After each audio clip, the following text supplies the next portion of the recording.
Oi gente, eu sou o Neto, esse aqui é o canal 1000 Páginas, e nos últimos dias tem surgido uma discussão puxado pelo lançamento de A Cantiga de Pássaros e das Serpentes, que é sobre o preço do livro no Brasil, e acho que está na hora da gente falar um pouquinho sobre isso.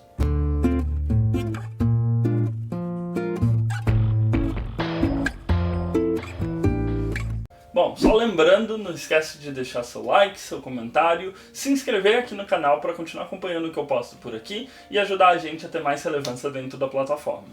E nos últimos dias, depois do anúncio da editora Rocco com relação ao preço de lançamento da aguardada continuação de Jogos Vorazes, que é A Cantiga dos Pássaros e das Serpentes, a gente teve um grande boom, uma grande explosão com relação à precificação do livro, o quanto o preço do livro no Brasil é justo e principalmente se esse livro em específico tá tão caro assim. O livro ele foi anunciado com um valor de R$60, e dos dois lados da discussão, a gente tem alguns argumentos válidos. Algumas pessoas apontam que, como é um livro de quase 60 páginas, era natural de se esperar um valor maior. E do outro lado, a gente tem uma galera que está falando que, ok, eu entendo isso, mas eu já não tenho tanto poder de compra assim para poder pegar esse livro no lançamento. E pensando nisso, eu decidi fazer alguns estudos com relação à precificação do livro no Brasil. Vi algumas arrobas comentando a situação. Eu acho que está na hora da gente ter uma conversa um tanto quanto madura sobre isso.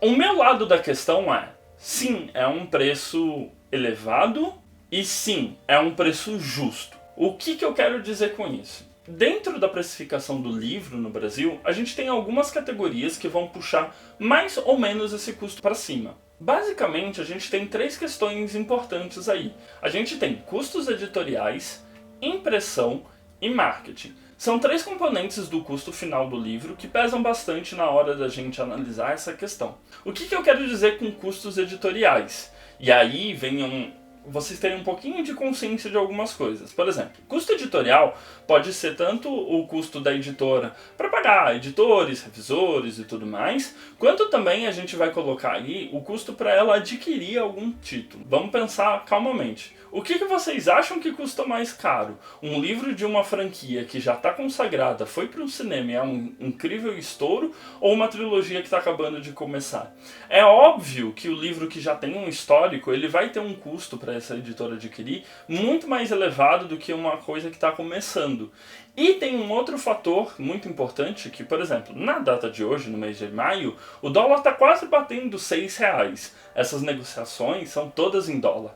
Então, imagina o preço final que saiu para a editora Rocco para conseguir comprar um título tão aguardado e que, com toda a certeza do mundo, teve muita disputa entre outras editoras para conseguir esse título. Não foi barato. Além desses custos com os direitos do livro, a gente tem os custos de tradução, que não é barato.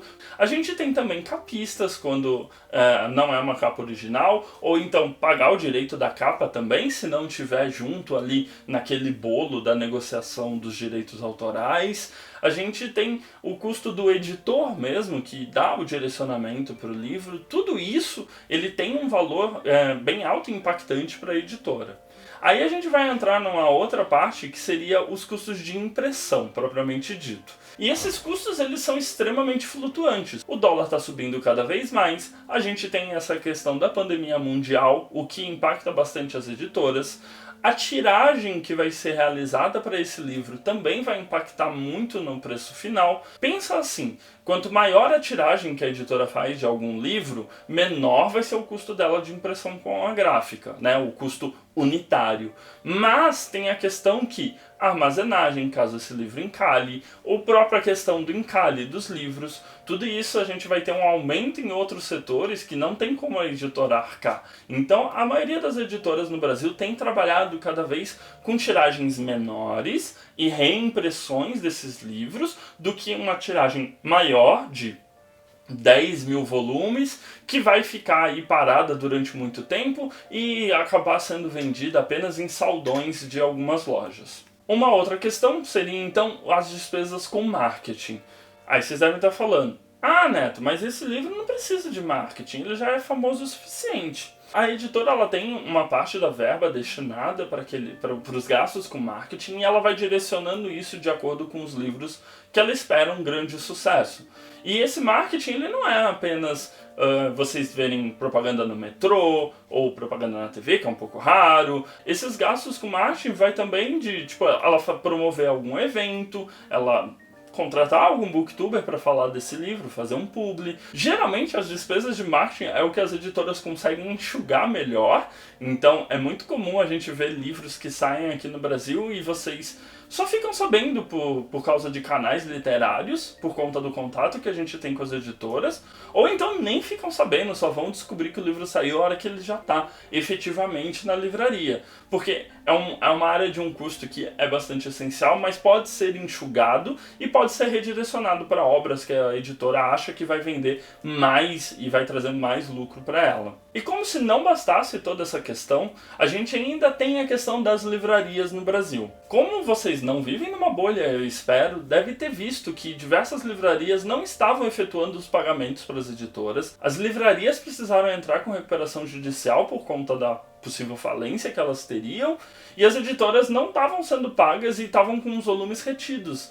E essas redes, as que estão sendo afetadas, são as maiores, basicamente. Eu não vou falar nome aqui para evitar processo, porque você sabe como é o mundo, mas são as maiores redes de livraria do Brasil que simplesmente não estavam honrando os pagamentos com as editoras e estavam retendo os livros nelas e meio que ok, a editora espera vender para poder ser paga. Geralmente, num preço final de livro de capa que você vê na livraria, 40% daquele valor é destinado para a livraria. Então pensa que daqueles 40% que a livraria está lucrando, ela vai precisar pagar ponto funcionário, ter lucro e os demais gastos que ela precisa ter. É um fator quando a gente vê desconto, geralmente ou é algum acordo da livraria com a editora, ou a livraria está sinceramente apenas sacrificando uma parte do lucro para conseguir vender aquele livro. Aí vocês vão falar novamente: ah, mas a Amazon faz promoções incríveis.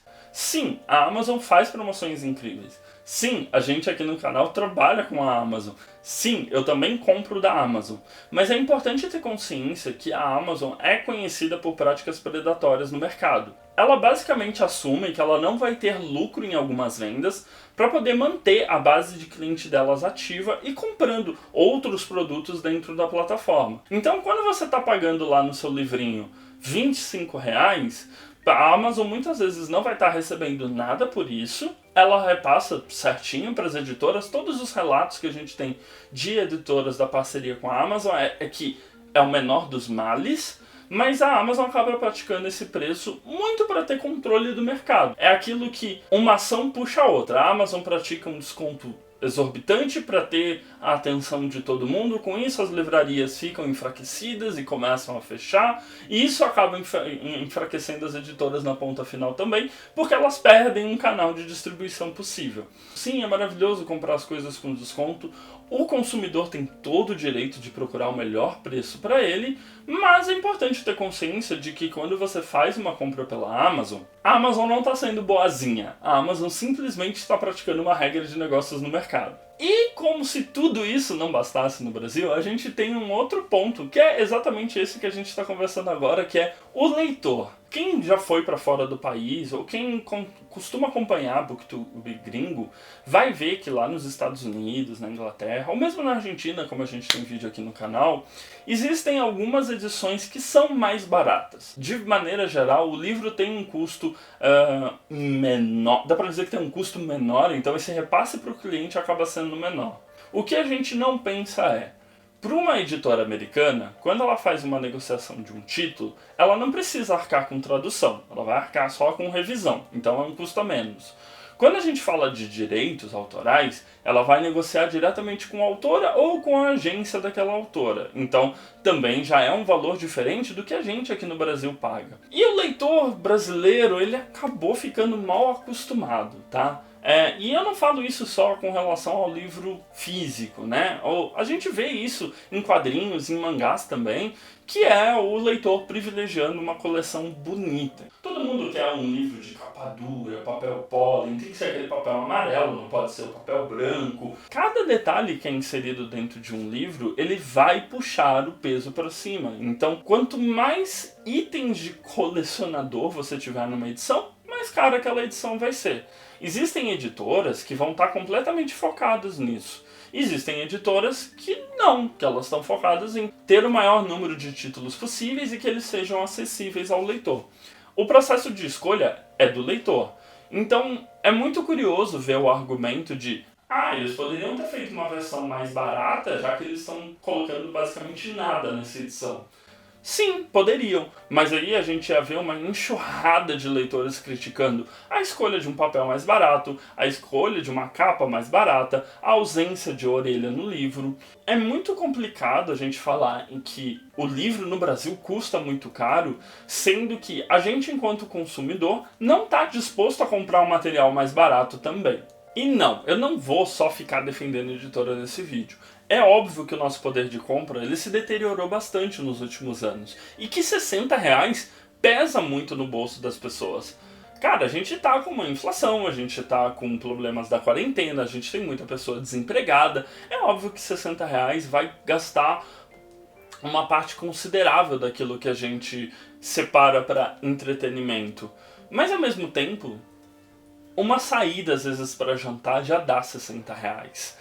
Então, eu entendo que a gente, enquanto ser humano, odeia ter que fazer esse tipo de escolha, mas no fim das contas, R$60 é um preço pagável. Quando eu compro 3 mangás da Panini, já ultrapassa esse valor. Eu fiz a compra de alguns volumes que estava atrasado, eu paguei quase o dobro disso. É muito o valor que a gente vê naquele produto.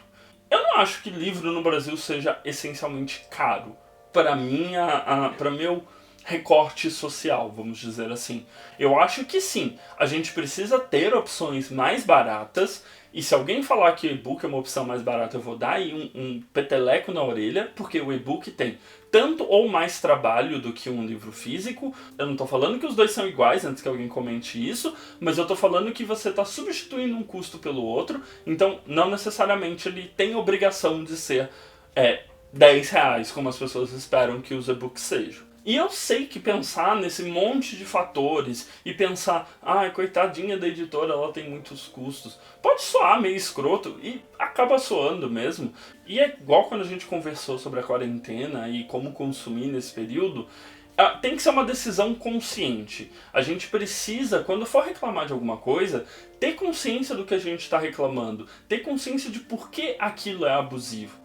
E, de novo, eu não tiro as reclamações de quem acha injusto. Realmente é uma edição bem seca. Eles anunciaram uma pré-venda em que o brinde é marca-página. Então, ok, talvez tenha sido explicado de maneira incorreta para o leitor, mas eu acho que dizer que R$60 é um preço abusivo por um livro, eu acho que é pesar um pouco na mão e é desconsiderar todo o trabalho das editoras, dos editores por trás de tudo isso, dos tradutores e de todo mundo que bota a mão na massa pra gente conseguir fazer a leitura no final das contas. Então eu acho que é isso, eu não consegui me segurar com relação a esse assunto, eu fiz umas 2 threads diferentes no Twitter, que se você não me segue vai lá seguir, é sempre gostoso interagir com todo mundo por lá.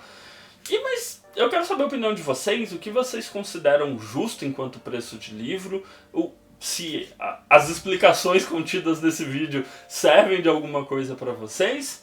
E eu acho que é isso, não esquece de se inscrever e continuar acompanhando o que eu posto por aqui. Do meu lado direito vocês vão achar alguns vídeos recomendados e clicando aqui na bolinha esquerda você se inscreve e continua me acompanhando. Não esquece de ficar em casa, um beijo grande, tchau!